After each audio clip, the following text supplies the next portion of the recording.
Hi! Welcome to this part of my review featuring the Terminator RPG. If you haven't seen the other parts of my review, featuring this role-playing game where mankind fights for survival against the autonomous network Skynet, please check out the playlist in the description below. Time is fluid. That much is a given. What most people don't realize is that while it appears to be unidirectional, time flows in all directions at all times. While many brave soldiers struggle against seemingly impossible machine odds, Skynet's fate was ordained. When the Resistance stormed its doors in the year 2029, Skynet feared its time had come. It concocted an elaborate plan to fragment itself into miniature backup packages and hide itself throughout its brethren.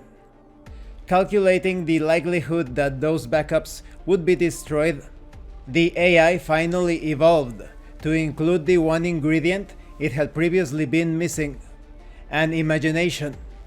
Hatched in the midst of digital desperation, Skynet hypothesized that if the leaders of the damned human resistance, John Connor and his lieutenants, had never lived, they would never have organized humankind to oppose it. Connor and his minions must be eliminated, but to do so after humanity had won would be pointless. The machine intelligence sifted through fragmented records and assembled a plan that would destroy the past to prevent the future. What the original timeline contained, no one can be sure. In its myriad of configurations, Skynet's time displacement equipment has caused many paradoxes and alternate timelines to spring into existence. We are living in a causality loop of do-overs. With enough successes, resistance agents may push back the date of the coming nuclear blight, push hard enough, and we may even keep it from ever happening.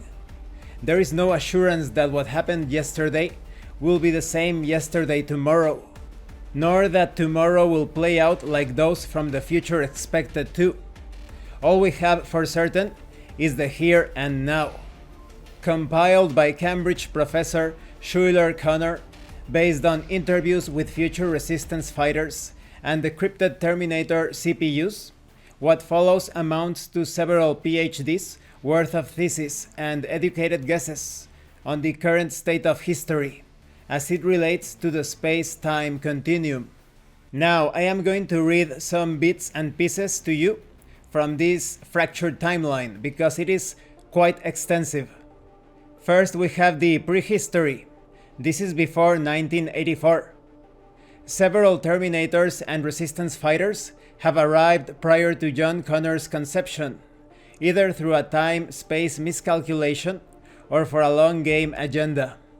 At least one Resistance fighter is known to have been in place since the 1950s, and the Terminators have been reported as far back as the 1920s. Then we have the Endings and Beginnings. This is between 84 to 85. A Series 800 Terminator arrives from 2029 to kill Sarah Connor, a Los Angeles waitress and mother to the future human resistance leader, John Connor. The Terminator is followed by resistance fighter Kyle Reese, who has been sent to protect her. The T-800 begins systematically murdering all Sarah Connors listed in the LA phone book. After several encounters between Reese, Sarah, and the Terminator, the T-800 is destroyed by Sarah in a Cyberdyne factory. Reese is pronounced dead at the scene. Then we have Doomsday Prep. This is between 86 to 97. Sarah and a young John Connor train in weapons, martial arts, and survival techniques in the jungles of Central America before returning to the States to learn computer hacking. Sarah is arrested while vandalizing Cyberdyne facilities, and John is put into foster care. Although records are hazy, it is confirmed that the Connors encounter at least 2 more time-displaced Terminators during this period. Then we have the rise of Skynet. This happens from 1997 to 2000. Skynet goes online, and within a month becomes self-aware. When threatened with shutdown, Skynet fires nuclear weapons on the former Soviet Union. Russia's defense system, MIR, retaliates and World War III begins. This event later becomes known as Judgment Day. When the shooting stops, Skynet recognizes MIR as a kindred spirit. Skynet allows MIR's continued subservient existence because of this. Then we have the dark years, from 2000 to 2020. In complete disarray, most people do not even realize that machines are responsible for their plight. That is, until Terminators begin sweeping the rubble for survivors. Through series 100 to 300, Skynet makes several attempts at improving its Terminators, finally deciding on the human form as the best way to both combat and learn more about humanity, and for the psychological impact as well. Then we have the war against the machines. This happens from 21 to 28. Most of the Terminator RPG campaigns will begin in this period. Sergeant Kyle Reese begins serving with Captain Justin Perry in TechCom's 132nd Regiment. Agents of John Connor travel the wastes, uniting human communities to create an organized resistance movement. Then we have the final offensive. This is in the year 2029. John Connor and TechCom tip the scales in the future war, capturing Skynet's Titan mainframes at Cheyenne Mountain. Under command of General Vince Randall at Cheyenne, TechCom's Captain Babs Castro uploads a custom computer virus that begins reprogramming Terminators for the Resistance. As Terminators turn on each other, humanity gains the upper hand. Then we have the Future War 2.0. This happens in the year 2030. While most Terminator units were deactivated in the final offensive, it soon becomes clear that not all are offline. Surviving Terminators begin bringing production model versions of the TDE online, each utilizing a variation of the displacement technology in an attempt to perfect it. The TDE being, of course, the time displacement equipment. Then we have the Burning Earth.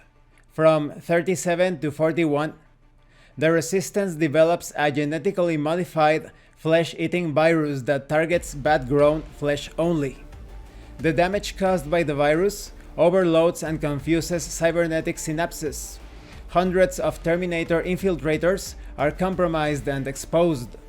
Having lost nearly all of its rebuilt network system, Skynet 2.0 begins raiding former human military installations worldwide, stockpiling the Earth's remaining nuclear arsenal as a last resort. And this concludes this part of the review. In the next part, we are going to talk about how to run the game. What I like about this fractured timeline is that because there are many alternate realities or versions of what could have happened, you can pretty much handle any sort of campaign, any sort of scenario, however you like. And if it goes against canon, if some important non-player character or even player character dies, you can bring back that non-player character or player character into the scene, into the campaign, with the excuse of being an alternate version of the character itself. So you can have a lot of freedom and fun messing up the canon of the Terminator saga and ending up with some total party kill results with no remorse whatsoever. Or if you don't want to bring back those characters that have died, you can also use that as an excuse to introduce new characters that perhaps were sent from the future to change what went wrong in the past. Thank you for watching this part of the review.